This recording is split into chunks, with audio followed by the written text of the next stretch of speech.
It's now off to the shoulder, but we are seeing several miles of delays in the area. So a trouble spot, we have Sky 13 flying live. State Road 408 eastbound, a crash from just a little bit earlier has the two right lanes blocked. I-4 eastbound, westbound, Orange County, Seminole County, Osceola County. You're dealing with some headaches in spots, so I'm going to break that down for you. Turns out it's a vehicle fire that's causing a bit of this headache. So the two right lanes there in the Ocala area still closed at this point. The rest of Central Florida, we're in pretty good shape. We can see mostly green along the board here, but as we make our way to Brevard County, it is a different story. You know, we often say that Fridays, not always, but they're often quieter on the roads. I'm wondering if that's the case today, Rebecca Turco. For the most part, right? We can think cup half full for a little bit. Do want to let you know about a crash, though, over in Osceola County. New crash. This is in Kissimmee at Buenaventura Boulevard and Florida Parkway. FHP is reporting that there is a roadblock. We don't have any details beyond that, though, as far as where, which lanes are blocked, etc. But I'm going to keep an eye on that for you, let you know.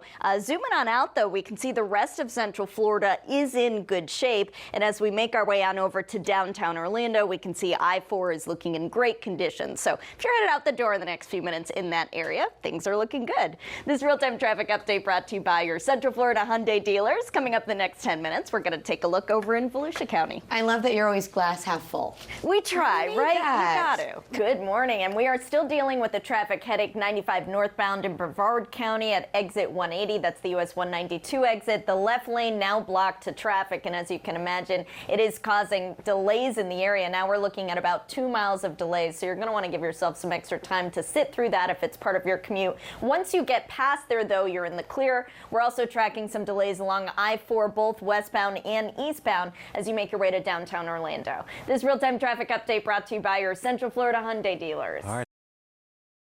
Happy Saturday to you. I'm Rebecca Turco. Time now for your top stories and weather. The storm that caused damage in Puerto Rico has now also left its mark on parts of Canada. It's certainly devastating to look at, and it's a lot to wrap your heads around. Right now we're in an Orla Vista neighborhood, and it's just covered with water. I want to point us to that yellow house in the distance. That's where sheriff's deputies tell me is the St. Johns River line. She was a mother trying to make a better life for herself and for her kids, but that life was taken from her. A lot of these shelves that were once filled with food, now they're just going empty. We're so glad you're with us on this election day, where voter turnout, of course, is taking center stage. Destination Space News now. SpaceX is not giving up on its attempt to launch a new round of Starlink satellites from the Space Coast. Good Saturday morning. I'm Rebecca Turco in for Curtis McLeod. Time now for your top stories and weather in 90 seconds. The suspect, who authorities say is responsible for killing a Pinellas County deputy, will make his first appearance in court this morning. Juan Ariel Molina Salas is facing a first-degree felony charge for leaving the scene of an accident involving death. If found guilty, he faces a minimum sentence of 4 years and a maximum of 30 years. This week marks 1 year since a Valencia college student was killed, allegedly at the hands of an apartment maintenance worker. 19-year-old Mia Marcano lived at the Arden Villas complex in Orange County. Yesterday, family and friends were back there for a day of remembrance. A private family vigil will take place in South Florida today. And weather doesn't appear to be a problem for a SpaceX launch set for tonight. The launch window opens at 7:32. 52 Starlink satellites will be on board the Falcon 9 rocket. We'll have live coverage of the countdown to the launch through the booster landing right here on Spectrum News 13. And now a check of your weather with certified chief meteorologist Brian Carrick. And Brian, this is really the time to be preparing for Ian while there's time. That's right, and while it's quiet, Rebecca.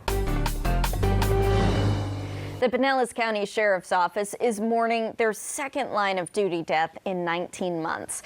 Deputy Michael Hartwick died in a hit-and-run crash at an I-275 construction site. The suspect, who authorities say is responsible for killing him, is set to make his first appearance in court this morning. Spectrum News reporter Fadia Patterson joins us live from the Pinellas County Courthouse. Fadia, what are the charges that suspect is facing? Fadia, thank you. And several local law enforcement agencies shared their condolences for the Pinellas County Sheriff's Office. Orange County Sheriff's Office tweeted, quote, "Our hearts go out to his family and loved ones." And the Flagler County Sheriff's Office tweeted, quote, "Our condolences to the Pinellas County Sheriff's Office and to Deputy Hartwick's family. May he rest in peace." Next, it is National Recovery Month, and the White House is providing Florida with tens of millions of dollars in federal grants to help combat the opioid crisis. The State Department of Children and Families will receive more than $101 million, and an additional $500,000 will be going to the Seminole Tribe of Florida. The grant aims to expand treatment programs and overdose education.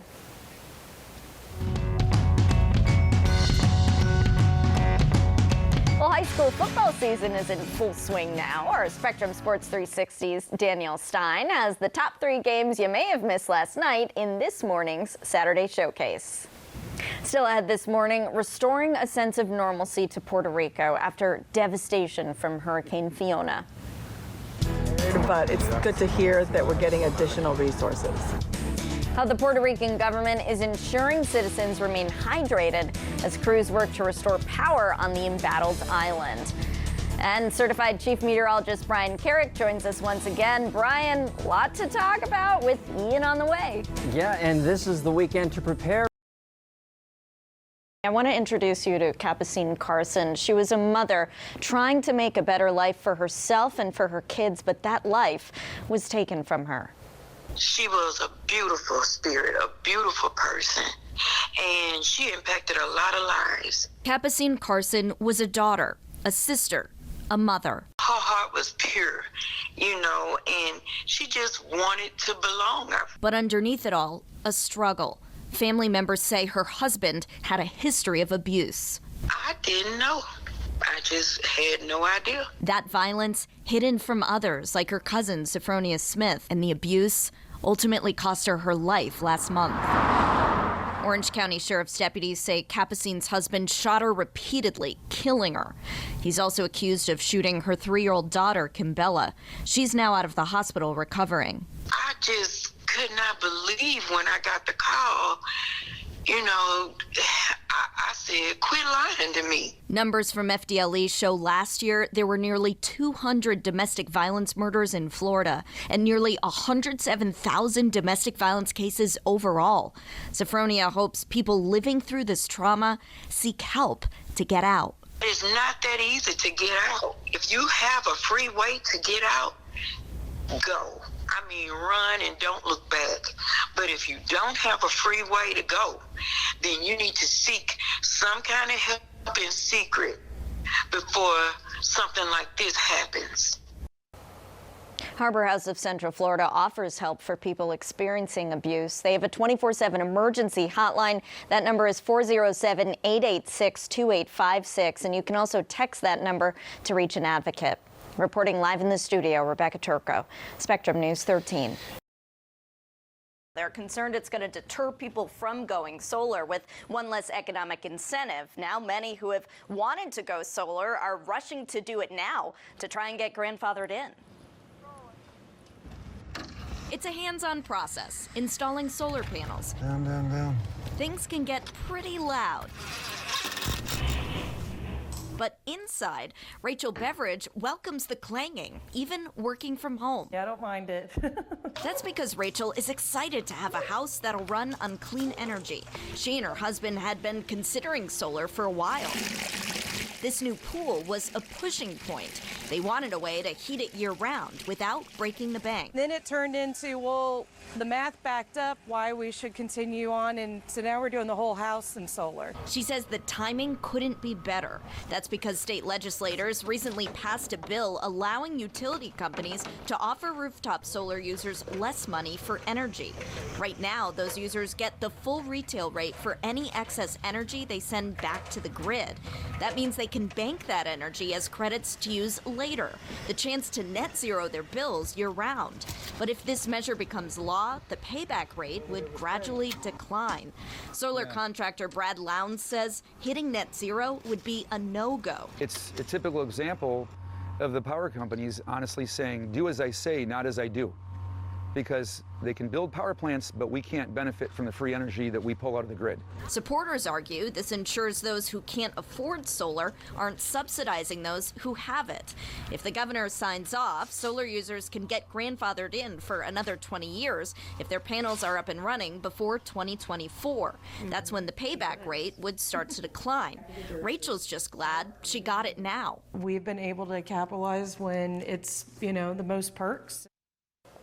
Florida Power and Light is a major supporter of this bill. The utility company sent us a statement saying net metering rules should be modernized to make solar energy more equitable for all Floridians. Adding, quote, this legislation would take an important step toward balancing the costs of solar expansion here in the state.